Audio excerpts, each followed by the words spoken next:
उज्जैनी में राजा चंद्रसेन का राज था। वह भगवान शिव का परम भक्त था। शिवगणों में मुख्य मणिभद्र नामक गण उसका मित्र था। एक बार मणिभद्र ने राजा चंद्रसेन को एक अत्यंत तेजोमय चिंतामणि प्रदान की। चंद्रसेन ने इसे गले में धारण किया तो उसका प्रभामंडल तो जगमगा ही उठा, साथ ही दूरस्थ देशों में उसकी यशकीर्ति बढ़ने लगी।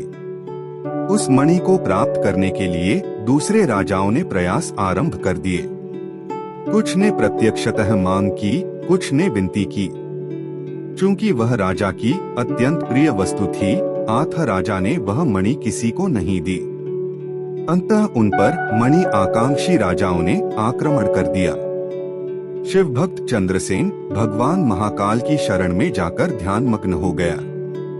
जब चंद्रसेन समाधिस्थ था तब वहां कोई गोपी अपने छोटे बालक को साथ लेकर दर्शन हेतु आई।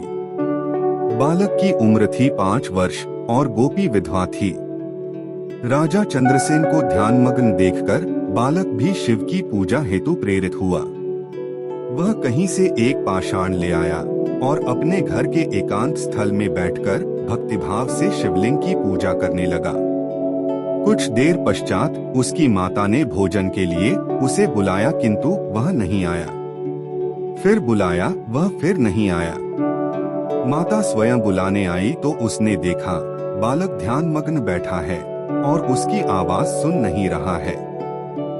तब क्रुद्ध हो माता ने उस बालक को पीटना शुरू कर दिया और समस्त पूजन सामग्री उठाकर फेंक दी।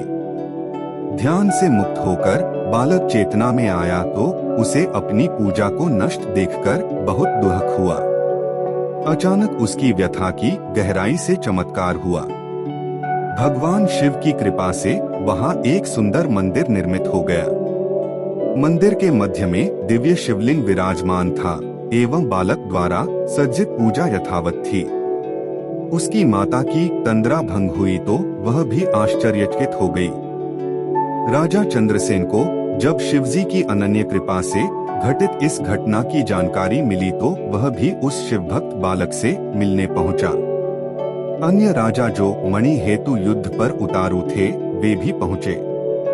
सभी ने राजा चंद्रसेन से अपने अपराध की क्षमा मांगी और सब मिलकर भगवान महाकाल का पूजन अर्चन करने लगे। तभी वहां राम भक्त श्री हनुमान जी अवतरित हुए और उन्होंने गोप बालक को गोद में बैठाकर सभी राजाओं और उपस्थित जन समुदाय को संबोधित किया। शिव के अतिरिक्त प्राणियों की कोई गति नहीं है। इस गोप बालक ने अन्यत्र शिव पूजा को मात्र देखकर ही बिना किसी मंत्र अथवा विधि विधान के शिव आराधना कर शिवत्व सर्वविध मंगल को प्राप्त किया है। यह शिव का परम श्रेष्ठ भक्त समस्त गोपजनों की कीर्ति बढ़ाने वाला है। इस लोक में यह अखिल अनंत सुखों को प्राप्त करेगा व मृत्योपरांत मोक्ष को प्राप्त होगा।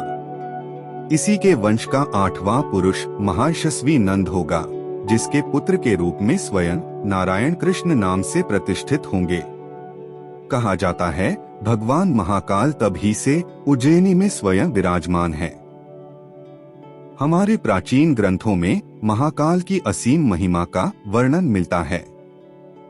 महाकाल साक्षात राजाधिराज देवता माने गए हैं। दोस्तों, कृपया वीडियो को लाइक और चैनल को सब्सक्राइब करें। धन्यवाद।